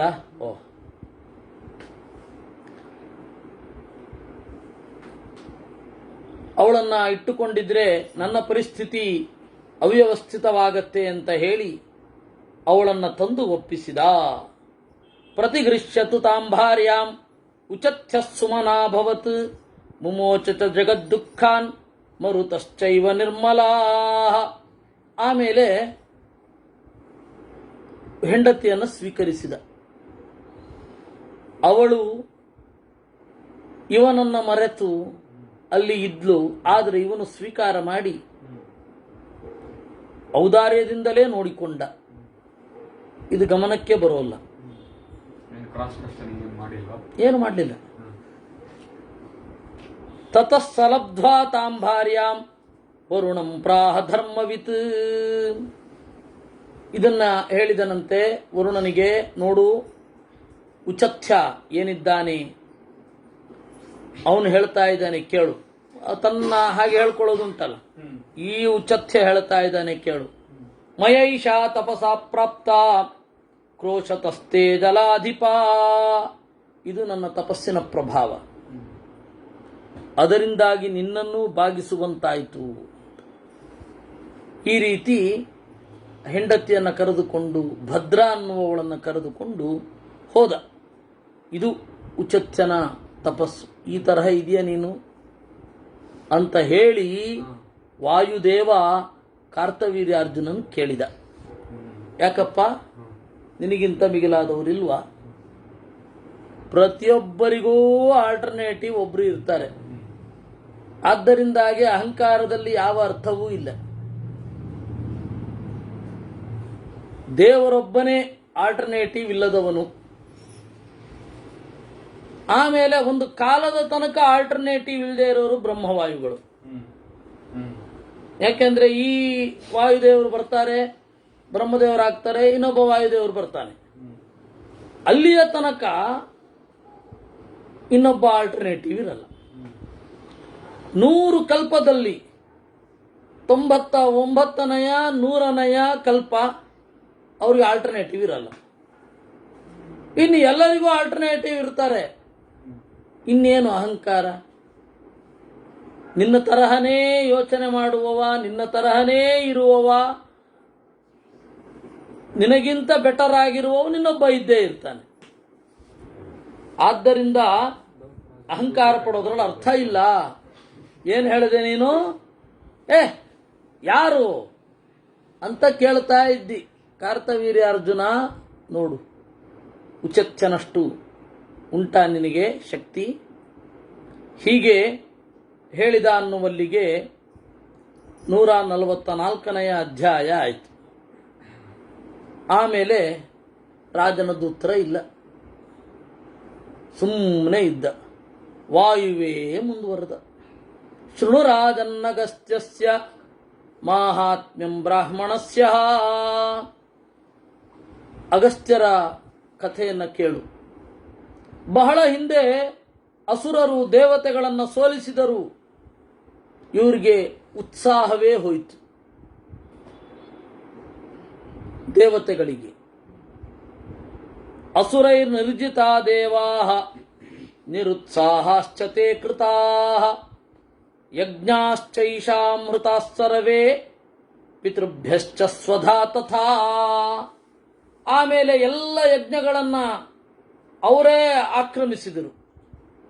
ಪ್ರಜೆಗಳಿಗೆ ದುರ್ಬುದ್ಧಿ ಬಂತು ಅಥವಾ ಬುದ್ಧಿಹೀನತೆ ಬಂತು ಅಂದರೆ ದೈತ್ಯರೇ ತಗೊಳ್ಳೋದು. ನಿಮಗೆ ಗೊತ್ತಾ, ಇಂದ್ರ ಅನ್ನುವ ಹೆಸರಿನ ದೈತ್ಯ ಇದ್ದಾನೆ, ವರುಣ ಅನ್ನುವ ಹೆಸರಿನ ದೈತ್ಯ ಇದ್ದಾನೆ, ಬ್ರಹ್ಮ ಅನ್ನುವ ಹೆಸರಿನ ದೈತ್ಯ ಇದ್ದಾನೆ. ಎಲ್ಲ ದೇವತೆಗಳಂತೆ ಹೆಸರಿಟ್ಟುಕೊಂಡ ಅಥವಾ ಹೆಸರು ಹೊಂದಿರುವ ದೈತ್ಯರು ಇದ್ದಾರೆ. ನೀವು ಏನಾದರೂ ಅಶಾಸ್ತ್ರ ವಿಹಿತವಾಗಿ ಮಾಡಿದರೆ, ಅಂದರೆ ಶಾಸ್ತ್ರಕ್ಕೆ ವಿರುದ್ಧವಾಗಿ ಮಾಡಿದರೆ, ಇದು ಅವ್ರಿಗೆ ಹೋಗುತ್ತೆ. ಪಾಪ ಈ ಅಂಶವನ್ನ ಹೇಳಿದ್ದು ದೊಡ್ಡ ಸ್ವಾಮಿಗಳು. ಅದರ ಅರ್ಥ ಏನು ಅಂದರೆ, ಚೆನ್ನಾಗಿ ಮಾಡಿ. ನೀವು ಚೆನ್ನಾಗಿ ಮಾಡದಿದ್ದರೆ ಅಲ್ಲಿಗೆ ಹೋಗತ್ತೆ ಅಂತ. ಈ ಹಿನ್ನೆಲೆಯಲ್ಲಿ ಯಜ್ಞಾಶ್ಚೈಷಾಮೃತ ಸರ್ವೇ ಪಿತೃಭ್ಯಶ್ಚ ಸ್ವಧಾ ತಥಾ ಕರ್ಮೇಜ್ಯ ಮಾನವಾನಾಂಚ ದಾನವೈರ ಹೈಹಯರ್ಷಭ. ಈ ಯಜ್ಞ ಭಾಗಗಳನ್ನ ಅಸುರರು ಸ್ವೀಕಾರ ಮಾಡಿದ್ರು, ಶ್ರಾದ್ದ ಭಾಗವನ್ನು ಸ್ವೀಕಾರ ಮಾಡಿದ್ರು. ಮಾನವರು ದೇವತೆಗಳ ರಕ್ಷಣೆ ಇಲ್ಲದವಂತವರಾದರು. ಭ್ರಷ್ಟೈಶ್ವರ್ಯ ಯಥಾ ಮೂಕಾಹ ಚೇರು ಪೃಥ್ವಿ ಮಿತಿ ಶ್ರುತಿ. ತಮ್ಮ ಸಂಪತ್ತನ್ನು ಕಳೆದುಕೊಂಡು ತಿರುಗಾಡ್ಲಿಕ್ಕೆ ಶುರು ಮಾಡಿದ್ರು ದೇವತೆಗಳು. ಒಮ್ಮೆ ದೇವತೆಗಳು ಓಡಾಡ್ತಾ ಇರಬೇಕಾದ್ರೆ ಅಗಸ್ತ್ಯರನ್ನು ನೋಡಿದರು. ಅಭಿವಾದನೆ ಮಾಡಿ ಹೇಳಿದರಂತೆ, ದಾನವೈರ್ಯುಧಿ ಭಗ್ನಾಶ್ಚ ತಥೈಶ್ವರ್ಯಾಚ್ಚ ಭ್ರಂಶಿತಾ ತಸ್ಮಾನ್ನೋಸ್ಮಾತ್ ತೀವ್ರ ಭಯಾತ್ ತ್ರಾಹಿ ತ್ವಂ ಮುನಿ ಪುಂಗವಾ. ದಾನವರು ಯುದ್ಧದಲ್ಲಿ ನಮ್ಮನ್ನು ಸೋಲಿಸಿದ್ದಾರೆ, ನಾವು ಐಶ್ವರ್ಯ ಭಗ್ನರಾಗಿದ್ದೇವೆ, ನಮ್ಮನ್ನು ರಕ್ಷಿಸಿ. ಆಗ ದೇವತೆಗಳು ಹೇಳಿದಾಗ ಅಸುರರ ಮೇಲಿನ ಸಿಟ್ಟಿನಿಂದ ಅಗಸ್ತ್ಯರು ಉರಿದುರಿದರಂತೆ. ಅಂತರಿಕ್ಷಾನ್ ಮಹಾಭಾಗ ನೆಪತಂತ ಸಹಸ್ರಶಃ. ಅವರಿರುವ ಕಡೆ ಹೀಗೆ ನೋಡಿದರು, ಅವರ ಕಣ್ಣುರಿ ತಾಗಿ ಮೇಲ್ಗಡೆಯಿಂದ ಕೆಳಗಡೆ ಬಿದ್ದರಂತೆ. ಎಲ್ಲ ಲೋಕವನ್ನು ಬಿಟ್ಟು ಓಡಟೋದ್ರು ಅವರು, ದಕ್ಷಿಣ ದಿಕ್ಕು ಓಡಟೋದ್ರು. ಆಮೇಲೆ ಮುಖ್ಯಮಂತ್ರಿಗಳಾಗಿ ಎಲ್ಲ ಅವರೇ ಇದ್ದಾರೆ. ಬಲಿಸ್ತು ಯಜತೆ ಯಜ್ಞಂ ಅಶ್ವಮೇಧಂ ಮಹೀಂ ಗತಃ ಏನ್ಯೇ ಸ್ವಸ್ಥಾ ಜಲಸ್ಥಾಶ್ಚ ತೇನ ದಗ್ಧಾ ಮಹೀತುರಾ. ಆ ಸಂದರ್ಭದಲ್ಲಿ ಬಲಿ ಭೂಮಿಯಲ್ಲಿ ಬಂದು ಯಜ್ಞ ಮಾಡ್ತಾ ಇದ್ದ. ಅದರಿಂದಾಗಿ ಅವನ ಜೊತೆಗೆ ಇದ್ದ ದೈತ್ಯರೆಲ್ಲ ಬದುಕಿದ್ರಂತೆ. ಉಳಿದವರೆಲ್ಲ ಭೂಮಿಯಲ್ಲಿ ಇರಲಿಲ್ಲ. ಅವರು ಉರಿದುರಿದು ಮೈಯೆಲ್ಲ ಉರಿ ಹೊತ್ಕೊಂಡು ಬೇರೆ ಬೇರೆ ಕಡೆ ಹೊಟ್ಟೋದ್ರು. ತ್ಯಕ್ತ ಲೋಕಾ ಪುನಃ ಪ್ರಾಪ್ತಾ ಸುರೈ ಶಾಂತ ಭಯೇರ್ ನೃಪ. ಹೀಗೆ ಅಗಸ್ತ್ಯರ ದಯೆಯಿಂದ ದೇವತೆಗಳು ಮತ್ತೆ ತಮ್ಮ ಲೋಕವನ್ನು ಪಡೆದರು. ಆಮೇಲೆ ಮತ್ತೆ ಕೇಳಿಕೊಂಡ್ರು, ಅಗಸ್ತ್ಯರೇ ಭೂಮಿಯಲ್ಲಿರುವ ದೈತ್ಯರನ್ನ ಕೊಲ್ರಿ ಅಂತ. ಆಗ ಅವರು ಹೇಳಿದರಂತೆ, ಇಲ್ಲ ಇಲ್ಲ, ನನ್ನ ತಪಸ್ಸು ಇಲ್ಲಿಗೆ ಮುಗೀತು, ನಾನು ಮತ್ತೆ ಆ ತಪಸ್ಸನ್ನು ಪಡ್ಕೊಳ್ಬೇಕು, ಅದರಿಂದಾಗಿ ಭೂಮಿಯಲ್ಲಿರುವ ದೈತ್ಯರನ್ನು ಕೊಲ್ಲಲಿಕ್ಕೆ ಆಗೋದಿಲ್ಲ ಅಂತ.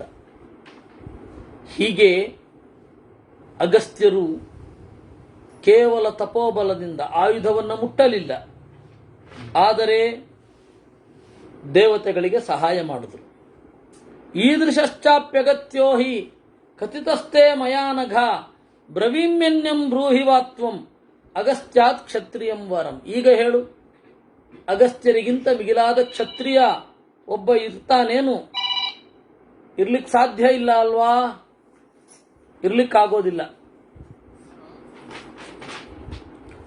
ಶೃಣು ರಾಜನ್ ವಸಿಷ್ಠಸ್ಯ ಮುಖ್ಯಂ ಕರ್ಮ ಯಶಸ್ವಿನಃ ವೈಖಾನಸ ವಿಧಾನೇನ ಗಂಗಾ ತೀರಂ ತಮಾಶ್ರಿತಾ. ಹೀಗೆ ಇದ್ಮೇಲೆ ಅವನು ಏನು ಉತ್ತರ ಕೊಡಲಿಲ್ಲ. ಮತ್ತೆ ವಾಯುದೇವ ಮುಂದುವರೆದ. ವಸಿಷ್ಠಂ ಮನಸಾ ಜ್ಞಾತ್ವಾ ಗತ್ವಾ ತತ್ವಸ್ಯ ಗೋಚರಂ. ವಸಿಷ್ಠರ ಕರ್ಮವನ್ನು ಹೇಳ್ತೇನೆ ಕೇಳು. ಒಂದು ಬಾರಿ ಆದಿತ್ಯರು ವೈಖಾನಸ ರೀತಿಯಿಂದ ಚೆನ್ನಾಗಿ ಯಜ್ಞವನ್ನ ಮಾಡ್ತಾ ಇದ್ರು. ವೈಖಾನಸ ಅಂತಂದ್ರು ಅದೊಂದು ಆಗಮ, ಅದು ವೈಷ್ಣವಾಗಮವೇ. ಬಹಳ ಜನ ಏನು ಅನ್ಕೊಂಡ್ಬಿಟ್ಟಿದ್ದಾರೆ ಅಂತಂದ್ರೆ ಪಂಚರಾತ್ರಾಗಮಕ್ಕೆ ವಿರುದ್ಧವಾದದ್ದು ವೈಖಾನಸಾಗಮ ಅಂತ ಅಂದ್ಕೊಂಡ್ಬಿಟ್ಟಿದ್ದಾರೆ. ಅದು ಕೋರ್ಟಲ್ಲಿ ಆ ಕೇಸು, ಕೋರ್ಟ್ ಒಂದು ಕೇಸ್ ಆಯಿತು. ಆ ಕೇಸಲ್ಲಿ ನೋಡಿ, ಈ ದೇವಸ್ಥಾನದವರು ವೈಖಾನಸಾಗಮವನ್ನು ಆಚರಿಸೋದು ಬಿಟ್ಟು ವೈಷ್ಣವಾಗಮವನ್ನು ಆಚರಿಸ್ತಾ ಇದ್ದಾರೆ ಅಂತ ಅವರು ದೂರು ಕೊಟ್ಟರು. ನಮಗೆ ಆ ದೂರು ಮೊದಲೇ ಗೊತ್ತಿತ್ತು, ಸುಮ್ಮನೆ ಇದ್ವಿ. ಯಾಕೆ ಅಂದರೆ ಅವ್ರಿಗೆ ಗೊತ್ತಿಲ್ಲ, ನಮ್ಗೆ ಗೊತ್ತದು. ಕೋರ್ಟಿನಲ್ಲಿ ಪಾಟಿ ಸವಾಲು ಕೇಳುವಾಗ ವೈಖಾನಸಾಗಮ ನೋಡಿ, ಮೊದಲು ವೈಖಾನಸಾಗಮ ಇತ್ತು. ಅದಕ್ಕೆ ನಾನು ಹೇಳಿದೆ, ವೈಖಾನಸಾಗಮ ಮೊದಲು ಇದೆ ಅನ್ನಲಿಕ್ಕೆ ಪ್ರೂಫ್ ಕೊಡಿ. ಇಲ್ಲ, ಮೊದಲು ಇದ್ದದ್ದೇ ವೈಖಾನಸಾಗಮ, ಆಮೇಲೆ ವೈಷ್ಣವಾಗಮ ಬಂತು. ಅಂದರೆ ನಿಮ್ಮ ಪ್ರಕಾರ ವೈಖಾನಸಾಗಮ ವೈಷ್ಣವಾಗಮ ಎರಡೂ ಕೂಡ ಬೇರೆ ಬೇರೆ. ಹೌದು ಅಂದ್ರು ಅವರು. ಆಮೇಲೆ ನಾನು ಅಲ್ಲಿ ಹೇಳಿದೆ, ಇಲ್ಲ, ವೈಷ್ಣವಾಗಮವೇ ವೈಖಾನಸಾಗಮ, ಎರಡಕ್ಕೂ ವ್ಯತ್ಯಾಸ ಇಲ್ಲ. ಅವರು ನಾಮಭ್ರಾಂತರಾಗಿದ್ದಾರೆ ಅಂತ. ಕಡೆಗೆ ಅವರಿಗೆ ಏನೂ ಗೊತ್ತಿಲ್ಲದೆ ಸುಮ್ಮನೆ ಹಾಕಿದ್ದಾರೆ ಅಂತ ಆಗಿ ಹೋಯಿತು. ಮತ್ತೆ ಬೇಕಷ್ಟು ಬೇರೆ ಎವಿಡೆನ್ಸ್ಗಳು ಇದ್ವು ಅಲ್ಲಿ. ಯಾಕೆ ಹೇಳಿದೆ ನಾನು ಅಂತಂದ್ರೆ, ವೈಖಾನಸಾಗಮ ಅಂತಂದ್ರೆ ಅದು ವೈಷ್ಣವಾಗಮವೇ. ಪೂಜೆ ಮಾಡುವ ರೀತಿ ಅಂತ ಇರುತ್ತಲ್ಲ, ಅದಕ್ಕೆ ಬೇರೆ ಬೇರೆ ಸೂಕ್ಷ್ಮಗಳುಂಟು. ಒಂದು ನೀವು ಶನಿವಾರ ನಡೆಯುವ ಅಗ್ನಿಪುರಾಣದಲ್ಲಿ ಸ್ವಲ್ಪ ಹೇಳ್ತಾ ಇದ್ದೇನೆ. ಒಂದು ದೇವಸ್ಥಾನ ಹೇಗಿರಬೇಕು, ಒಂದು ದೇವಸ್ಥಾನದ ವಿಧಿ ನಿಯತಿಗಳೇನು, ಕಲಶಾರಾಧನೆ ಏನು, ಪ್ರತಿಷ್ಠೆ ಏನು, ಹಾಗೆ ಯಜ್ಞದ ಬಗ್ಗೆಗೂ ಕೂಡ ಎಲ್ಲ ಹೇಳ್ತಾರೆ. ಆದರೆ ಅದೆಲ್ಲ ವೈಖಾನಸಾಗಮವೇ. ವೈಖಾನಸಾಗಮದಲ್ಲಿಯೇ ಬೇರೆ ಬೇರೆ ಸ್ಟೈಲ್ಗಳುಂಟು, ಬೇರೆ ಬೇರೆ ತಂತ್ರಗ್ರಂಥಗಳುಂಟು. ಆದರೆ ಅದರ ಮೂಲ ಸ್ರೋತಸ್ಸು ಒಂದೇ. ಅದರಿಂದಾಗಿ ವೈಖಾನಸ ವಿಧಾನೇನ ಗಂಗಾ ತೀರದಲ್ಲಿ ಆದಿತ್ಯರು ಯಜ್ಞ ಮಾಡ್ತಾ ಇದ್ರು. ಯಜಮಾನಾನ್ಸ್ತು ತಾನ್ ದೃಷ್ಟ್ವಾ ವ್ಯಗ್ರಾನ್ ದೀಕ್ಷಾನುಕರ್ಷಿತಾನ್ ಹಂತುಮಿಚ್ಛಂತಿ ಶೈಲಾಭಾಃ ಬಲಿನೋ ನಾಮ ದಾನವಾಃ. ಸರಿ, ಆ ದೇವತೆಗಳ ಯಜ್ಞಕ್ಕೆ ತಡೆ ಒಡ್ಡಬೇಕು ಅಂತ ದೈತ್ಯರಿಗೆ ಅನ್ನಿಸಿತು. ಅವ್ರ ಪಾಡಿಗೆ ಅವರು ಹೋಗೋದು ಇರೋದು ಇಷ್ಟವೇ ಆಗಲ್ಲ ಅವ್ರಿಗೆ. ಅವ್ರ ಹೆಸರೇ ಬಲಿಗಳು ಅಂತ, ಬಲಿನಃ ಬಲಿನೋ ನಾಮ ದಾನವಾಹ. ಅವರನ್ನು ನೋಡಿ ಹತಾವೈತೆ ತತ್ರ ಜೀವಂತ್ಯಾಪ್ಲುತ್ಯ ಮಾನವಾ, ಆ ಸರೋವರದಲ್ಲಿ ಬಂದು ಸೇರಿಕೊಳ್ಳೋದು ಅಂತ ಅವ್ರು ಮಾಡಿದ್ರು. ಸರೋವರದ ನೀರನ್ನು ಕೆಡಿಸಿದರೆ ತನ್ಮೂಲಕ ಕೆಟ್ಟ ನೀರಿನಿಂದ ಬಳಸಿದ ಎಲ್ಲವೂ ಕೂಡ ಕೆಟ್ಟದಾಗತ್ತೆ, ಆಗ ತೊಂದರೆ ಆಗತ್ತೆ ಅಂತ ಗೊತ್ತಾಯ್ತಾ. ನೀರು ಕೊಳೆ ಮಾಡುವವರು ಯಾರು ಅಂತಂದ್ರೆ ದೈತ್ಯರು. ನೀರು ಕೊಳೆ ಮಾಡೋದು ಯಾರು ಅಂತಂದ್ರೆ ಅವರು. ನೀರು ಕೊಳೆ ಮಾಡಬೇಕು ಅಂತ ತಥೋ ಭಯಂ ದದೌತೇಭ್ಯೋ ವಸಿಷ್ಠೋ ಭಗವಾನ್ ಋಷಿ. ಅವಾಗ ದೇವತೆಗಳೆಲ್ಲ ವಸಿಷ್ಠರ ಹತ್ತಿರ ಹೋದ್ರು. ನೋಡಿ, ನೀರೇ ಕೊಳೆ ಮಾಡ್ತಾ ಇದ್ದಾರೆ ಅವರು. ನೀರು ಕೊಳೆ ಮಾಡಿದ್ರೆ ಮುಗಿತಲ್ಲ, ಎಲ್ಲವೂ ಅಶುದ್ಧ ಆಗೋಗುತ್ತೆ, ಎಲ್ಲ ಅವ್ಯವಸ್ಥೆ. ನೀರು ಕೊಳೆ ಮಾಡ್ತಾ ಇದ್ದಾರೆ, ನೀವೇ ರಕ್ಷಣೆ ಮಾಡಬೇಕು ಅಂತ. ಆಗ ಕರುಣೆಯಿಂದ ದುಃಖಿತರಾದ ಜನರನ್ನು ಕಂಡು ವಸಿಷ್ಠರು ಅವರನ್ನು ಸುಟ್ಟ, ದೈತ್ಯರನ್ನ. ಅಯತ್ನೇನ ದಹನ್ ಸರ್ವಾನ್ ಜ್ವಲತಾ ಸ್ವೇನ ತೇಜಸ. ಆಮೇಲೆ ನೀರು ಬರಬೇಕಲ್ಲ, ನೀರು ಕೊಳೆ ಆಗೋಗಿದೆ, ಗಂಗಾ ನದಿಯನ್ನೇ ತರಿಸಿದ ಅಂತೆ. ಸರೋ ಭಿನ್ನಂ ತಯಾ ನದ್ಯ ಸರಯು ಸಾ ತಥೋ ಭವತ್. ಮಾನಸ ಸರೋವರದಲ್ಲಿ ಆ ನೀರು ಬಂದು ಕೂಡಿಕೊಳ್ಳಬೇಕು. ಆ ಸರೋವರದಿಂದ ನೀರು ಹೊರಟು ಮತ್ತೆ ಉತ್ತರದ ಕಡೆಗೆ ಬರಬೇಕು. ಹಾಗೆ ಆದಾಗ ಅಲ್ಲಿ ಹುಟ್ಟಿದ ನದಿಯನ್ನ ಸರಯೂಹು ಅಂತ. ಸರಪ್ರವೃತ್ತ ಸರಯೂಹು, ಸರೋವರದಿಂದ ಹುಟ್ಟಿದ ನದಿ. ಯಾಕೆಂದ್ರೆ ಎಲ್ಲಾ ನದಿಗಳು ಬೆಟ್ಟದ ಕಿಬ್ಬಿಯಲ್ಲಿ ಹುಟ್ಟುತ್ತವೆ. ಬೆಟ್ಟದ ಯಾವುದೋ ಕಿಬ್ಬಿಯಲ್ಲಿ ಹುಟ್ಟಿ ಯಾವುದೋ ಸಂದಿಯಲ್ಲಿ ಹುಟ್ಟಿ ಅದು ಬರುತ್ತೆ. ಆದರೆ ಇದು ಮಾತ್ರ ಡಿಫ್ರೆಂಟ್. ಸರೋವರದ ನೀರು ಒಂದು ಕಡೆಯಿಂದ ಹರಿದು ಹರಿದು ಹರಿದು ನಿಗೂಢವಾದ ಕಡೆಯಿಂದ ಹರಿದು ಹರಿದು ಹರಿದು ನದಿ ಒಂದಾಗತ್ತೆ. ಅದು ಇದೊಂದೇ ನದಿ, ಸರಯೂಹು ಅಂತ. ಆತ ಸರೋವರದಿಂದ ಏವಂ ತೇಂದ್ರಾವಶಿಷ್ಠೇನ ರಕ್ಷಿತಾಸ್ತ್ರಿದಿವೌಕತಃ. ಈ ರೀತಿ ದೇವತೆಗಳೇ ಬ್ರಾಹ್ಮಣರ ಮೊರೆ ಹೋದ್ರು. ಅವ್ರಿಗಿಂತ ದೊಡ್ಡವರ ನೀನು ಅಂತ ಕೇಳಿದರು. ಆಗ ಸುಮ್ಮನೆ ಇದ್ದ ಕಾರ್ತವೀರ್ಯಾರ್ಜುನ. ರಿಯಾಕ್ಷನ್ನೇ ಇಲ್ಲ. ಮುಖದ ಮೇಲಿನ ಒಂದು ಗೆರೆ ಕೊಂಕಲಿಲ್ಲ. ಕೆಲವೊಬ್ರು ಆಕ್ಟಿಂಗ್ ಮಾಡ್ಬೇಕಾದ್ರೆ ಹಂಗಿರ್ತಾರೆ. ಹೀಗೆ 44 145ನೇ ಅಧ್ಯಾಯ. ಭೀಷ್ಮ ಇತ್ಯುಕ್ತಸ್ತರ್ಜುನಸ್ತೂಷ್ಣೀಂ ಅಭೂದ್ವಾಯುಸ್ತಮಬ್ರವೀತ್. ವಾಯುದೇವ ಮತ್ತೆ ಮುಂದುವರ್ಕೊಂಡು ಹೋಗಿದ್ದು. ಅತ್ರಿಯ ಒಂದು ಕರ್ಮವನ್ನ ಕೇಳು. ಘೋರೇ ತಮಸ್ಯ ಯುದ್ಧಂತ ಸಹಸಾ ದೇವದಾನವಾಹ. ದೇವತೆಗಳಿಗೂ ದಾನವರಿಗೂ ಯುದ್ಧ ಆಯಿತು. ಯುದ್ಧದಲ್ಲಿ ಬೆಳಕೇ ಇರಲಿಲ್ಲ, ಕತ್ತಲೋ ಕತ್ತಲು. ಆಗ ದೇವತೆಗಳಿಗೆ ಬೆಳಕು ಬೇಕು, ದೈತ್ಯರಿಗೆ ಕತ್ತಲು ಬೇಕು. ಕತ್ತಲಿನಲ್ಲಿ ಅವರು ಬಲಿಷ್ಠರಾಗಿರ್ತಾರೆ, ಬೆಳಕಿನಲ್ಲಿ ಇವರು ಬಲಿಷ್ಠರಾಗಿ ಇರ್ತಾರೆ. ಆದರೆ ಬೆಳಕು ಇಲ್ಲ. ಅವಾಗ ಹೋಗಿ ಅತ್ರಿ ಋಷಿಗಳ ಹತ್ತಿರ ಶರಣು ಹೋದರು.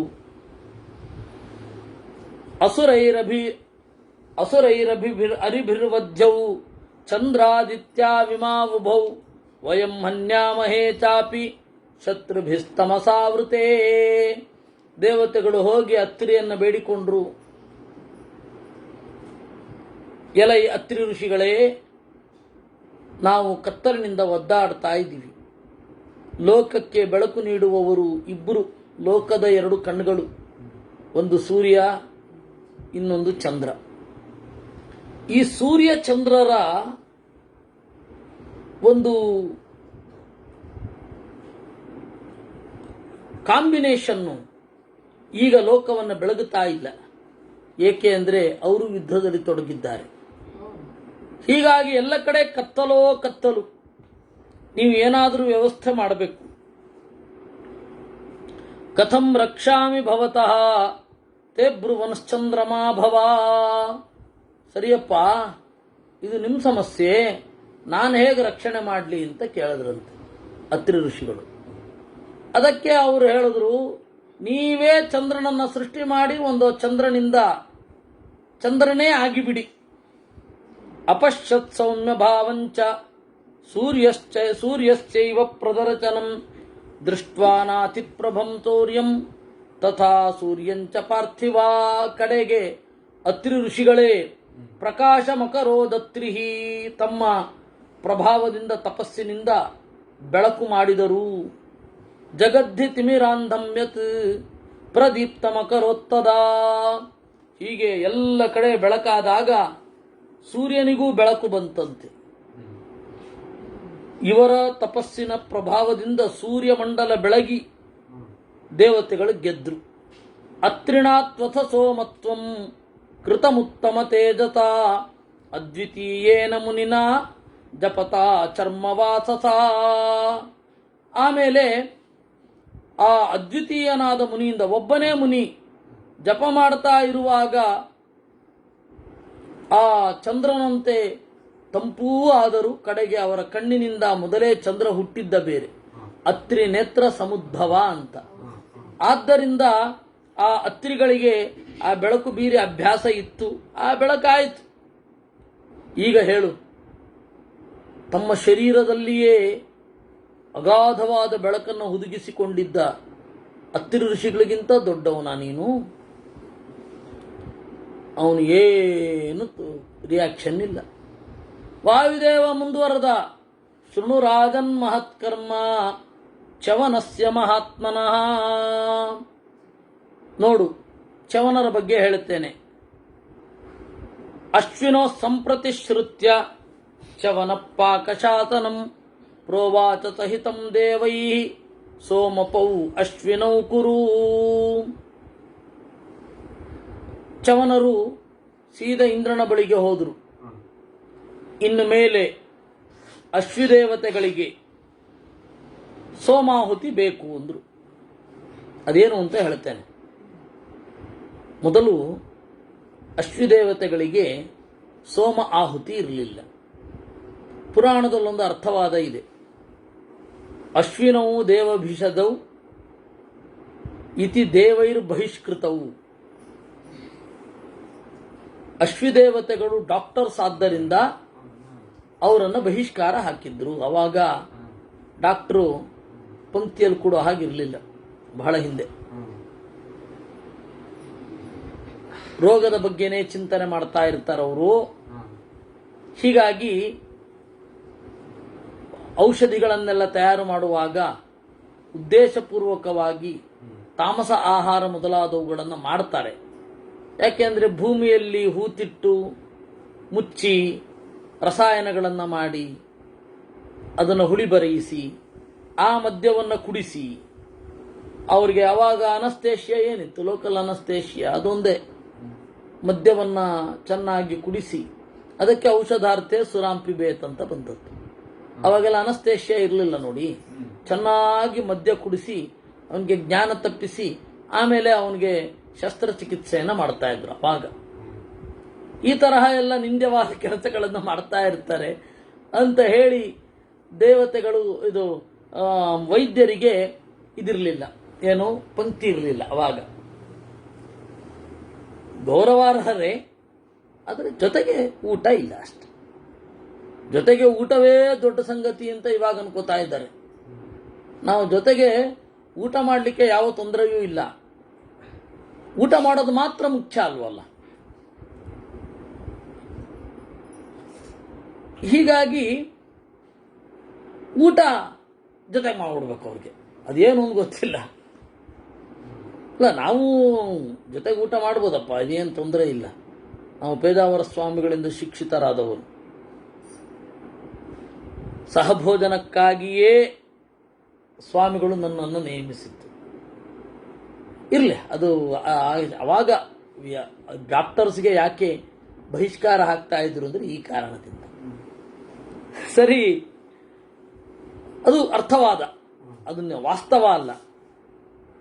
ವಾಸ್ತವ ಏನು? ಅವಾಗ ಹೋಮ ಮಾಡ್ತಾ ಇದ್ದವರೆಲ್ಲರೂ ಕೂಡ ಸೋಮ ಅಂತ ಒಂದು ಬಳ್ಳಿ, ಆ ಬಳ್ಳಿಯಿಂದ ರಸ ತೆಗೆದು ಅದು ಶ್ರೇಷ್ಠವಾದ ರಸ, ಆ ರಸದಿಂದ ಆ ರಸವನ್ನು ಆಹುತಿಯಾಗಿ ಕೊಡಬೇಕು. ಅವಾಗ ಸೋಮಯಾಗ ಮಾಡ್ತಾ ಇದ್ದವರು ಯಾರು? ಅಶ್ವದೇವತೆಗಳಿಗಿಂತ ಯೋಗ್ಯತೆಯಲ್ಲಿ ದೊಡ್ಡವರು. ಆಮೇಲೆ ಅವ್ರ ಕಾಲ ಎಲ್ಲ ಮುಗಿದು ಯಾರು ಅಶ್ವದೇವತೆಗಳಿಗಿಂತ ಕೆಳಗಿನವರು ಯಾಗ ಮಾಡ್ತಾರೆ ಅವರು ಅಶ್ವದೇವತೆಗಳಿಗೆ ಹೋಮ ಮಾಡಲೇಬೇಕು.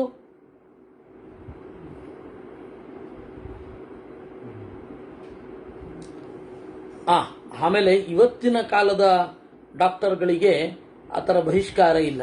ಯಾಕೆಂದರೆ ಈಗ 108 ಪ್ರಭೇದಗಳಾಗಿ ಹೋಗಿದೆ. ಅದರಿಂದಾಗಿ ಇವತ್ತಿನ ಡಾಕ್ಟರ್ಸ್ಗೆ ಅದು ಅನ್ವಯಿಸೋದಿಲ್ಲ. ಯಾಕೆಂದ್ರೆ ಅದೇ ಬೇರೆ, ಎಲ್ಲವೂ ಬೇರೆ ಬೇರೆ ಆಗಿದೆ. ಅವರು ಮಾತ್ರ ಕೊಡೋದು ನೋಡಿ, ನಮ್ಮ ಚಲನವಲನಗಳನ್ನು ನೋಡಿ ನಮ್ಮನ್ನು ಪರೀಕ್ಷೆ ಮಾಡಿ ಮಾತ್ರ ಕೊಡೋದು. ಹೀಗಾಗಿ ಇವತ್ತಿಗೆ ಆ ನಿಯಮ ಊರ್ಜಿತ ಅಲ್ಲ. ಟೆಸ್ಟಿಂಗ್ ಮಾಡೋರೇ ಬೇರೆ, ನೋಡೋರೇ ಬೇರೆ, ಔಷಧ ಮಾಡೋರೇ ಬೇರೆ, ಎಲ್ಲವೂ ಬೇರೆ ಬೇರೆ. ಮೊದಲಿನ ತರಹ ಅಷ್ಟು ಬ್ಯುಸಿಯಾಗಿ ಅಂದರೆ ಇದನ್ನೇ ಮಾಡೋದು ಅಂತೂ ಇಲ್ಲ. ಔಷಧವನ್ನು ಮಾಡಬೇಕಾದ್ರೆ ಆ ಪ್ರೊಸೆಸಿಂಗಲ್ಲಿ ಮಾಡುವವರು ಅವರು ಆ ಥರದವರೆಲ್ಲ ಇಲ್ಲ. ಎಲ್ಲ ಇವರು ಕಂಪ್ನಿಯವರು ತಂದು ಕೊಡ್ತಾರೆ, ಇವರು ನೋಡಿ ರೋಗಿಯನ್ನು ಪರಿಶೀಲನೆ ಮಾಡಿ ಕೊಡ್ತಾರೆ ಅಷ್ಟೇ.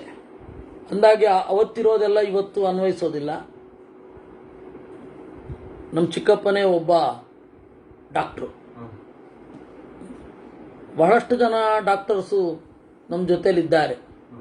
ಒಬ್ಬರು ಸಂಶೋಧನೆ ಮಾತ್ರ ಮಾಡ್ತಾ ಇದ್ದಾರೆ. ಅವರು ಇನ್ನೇನು ಇಲ್ಲ, ಅವರ ರೆಗ್ಯುಲರ್ ಪ್ರಾಕ್ಟೀಸಿಂಗ್ ಇಲ್ಲ. ಅವರು ಕೇವಲ ಮೆಡಿಕಲ್ ಸೈಂಟಿಸ್ಟ್ ಅಂತನ್ನುವ ಒಂದು ಹುದ್ದೆ. ಮತ್ತು ನಾರ್ಮಲ್ ಡಾಕ್ಟ್ರು ಇದ್ದಾರೆ, ಕ್ಲಿನಿಕಲ್ಲೇ ಹೋಗಿ ಪ್ರಾಕ್ಟೀಸ್ ಮಾಡುವವರು ಇದ್ದಾರೆ. ಅವ್ರನ್ನೆಲ್ಲ ನೋಡಿದ್ರೆ ಯಾವ ರೀತಿಯಲ್ಲಿಯೂ ಬಹಿಷ್ಕಾರಕ್ಕೆ ಅವರು ಯೋಗ್ಯರಲ್ಲ. ಆ ಬಹಿಷ್ಕಾರವನ್ನು ಯಾವತ್ತೋ ಹಿಂದೆ ತಗೊಂಡ್ಬಿಟ್ಟಿದೆ ಭಾರತೀಯ ಸಮಾಜ. ಆವಾಗ ಒಂದು ಕಾಲದಲ್ಲಿ ಇದು ಅರ್ಥವಾದ, ವಾಸ್ತವ ಇದು. ಕೆಲವೊಮ್ಮೆ ಅರ್ಥವಾದ ಅಂತ ಕೊಡುತ್ತೆ, ಅದು ಇರಲ್ಲ, ಹೀಗಿದೆ ಅಂತ ಅಷ್ಟೇ ಹೇಳುತ್ತೆ. ಕೆಲವು ವಾಸ್ತವ ಏನು ಅಂದರೆ ಇದು ನಾನು ಇವಾಗ ಹೇಳಿದ್ದು. ಸರಿ, ಅದನ್ನು ಹೆಂಗೆ ತಿಳಿಸ್ಬೇಕು? ಜನರಿಗೆ ಏನಾದ್ರು ಒಂದು ಇವೆಂಟ್ ಆಗಬೇಕು. ಈವೆಂಟ್ ಆಗದೆ ಅವರಿಗೆ ಇದ್ರ ಬಗ್ಗೆ ಒಂದು ಅವೇರ್ನೆಸ್ ಮೂಡೋದಿಲ್ಲ. ಅದಕ್ಕೆ ಎಲ್ಲರೂ ಕೂಡ ಒಂದು ಇವೆಂಟ್ ಮೊರೆ ಹೊಕ್ಕಿದ್ದಾರೆ. ಒಂದು ಇವೆಂಟ್ ಇಲ್ಲದೆ ಧರ್ಮದಲ್ಲಿ ಇವತ್ತು ಆಯಾ ಧರ್ಮದಲ್ಲಿ ಗುರುತಿಸ್ಕೊಂಡಿರೋರೆಲ್ಲ ಅಲ್ಲಲ್ಲಿದೆ ಆದ ಈವೆಂಟ್ಗೆ ಹೋಗ್ತಾ ಇರ್ತಾರೆ. ಈಗ ಉದಾಹರಣೆಗೆ ಈ ಜಗತ್ತಿನ ಪ್ರತಿಯೊಂದು ಧರ್ಮವೂ ಒಂದೊಂದು ಇವೆಂಟ್ ಕ್ರಿಯೇಟ್ ಮಾಡಿದೆ. ಆ ಇವೆಂಟಿನಲ್ಲಿ ಗುರುತಿಸ್ಕೊಳ್ತಾ ನಾವು ಅಲ್ಲಿದ್ದೇವೆ. ಈವೆಂಟ್ ಇಲ್ಲದೆಯೂ ಆ ಮತವನ್ನು ಇಷ್ಟಪಟ್ಟು ಆ ಮತದ ಸಂಬಂಧಿ ಗ್ರಂಥವನ್ನು ಓದಿ ಸೇರೋದು ಬಹಳ ಅಪರೂಪ. ಎಷ್ಟು ಜನ ಇದ್ದಾರೆ ಹಾಗೆ? ಈಗ ಮಧ್ವಾಚಾರ್ಯರು ಹೇಳಿದ್ದು ಕೃಷ್ಣಾಷ್ಟಮಿ, ಏಕಾದಶಿ ಎರಡೇ ಆರಾಧನೆ ಹೇಳಿದ್ರ. ಆದರೆ ಇವತ್ತು ರಾಘವೇಂದ್ರ ಸ್ವಾಮಿಗಳ ಜೊತೆಗೆ ರಾಘವೇಂದ್ರ ಸ್ವಾಮಿಗಳ ಭಕ್ತರಿಗೆ ಆರಾಧನೆ ಗುರುವಾರ ಅನ್ನೋದು ಈವೆಂಟ್. ಅದರ ಮೂಲಕ ಅವರು ರಾಘವೇಂದ್ರ ಸ್ವಾಮಿಗಳಿಗೆ ನಾವು ಜೋಡಿಸಿಕೊಂಡು ಇದ್ದೇವೆ ಅಂತೇಳಿ ಅಂದ್ಕೊಂಡಿರ್ತಾರೆ. ಹಾಗೆ ನಾನೊಂದು ಉದಾಹರಣೆ ಹೇಳಿದ್ದು. ಹಾಗೆ ಪ್ರತಿಯೊಂದು ಧರ್ಮದಲ್ಲಿಯೂ ಪ್ರತಿಯೊಂದು ಪಂಗಡದಲ್ಲಿಯೂ ಆ ತರಹದ್ದು ಒಂದು ಈವೆಂಟ್ ಇರುತ್ತೆ. ಹಾಗೆ ಇಲ್ಲಿ ಕೆಲವೊಮ್ಮೆ ಏನಾಗುತ್ತೆ, ಅದಾಗಬೇಕಾದ್ರೆ ಇನ್ನೇನೋ ಒಂದು ಕಥೆ ಆಗಬೇಕಾಗತ್ತೆ, ಘಟನೆ ಆಗಬೇಕಾಗತ್ತೆ, ಅದು ರೋಚಕತೆ ಇರಬೇಕಾಗತ್ತೆ. ಅದು ಉಳಿದ್ರೆ ತಲೆನಲ್ಲಿ ಅದು ಮಾಡ್ತಾರೆ. ಈ ಎಲ್ಲ ಹಿನ್ನೆಲೆಯನ್ನು ಇಟ್ಟುಕೊಂಡು ಈ ಶರಿಯಾತಿಯ ಮಗಳು ಸುಕನ್ಯೆ ಇದ್ದಾಳಲ್ಲ, ಆ ಕಥೆ ಒಂದು ಲೈನಲ್ಲಿ ಬಂದು ಹೊಟ್ಟೋಗ್ಬಿಡುತ್ತೆ. ವಾಸ್ತವಿಕವಾಗಿ ಅವಳು ಬಂದು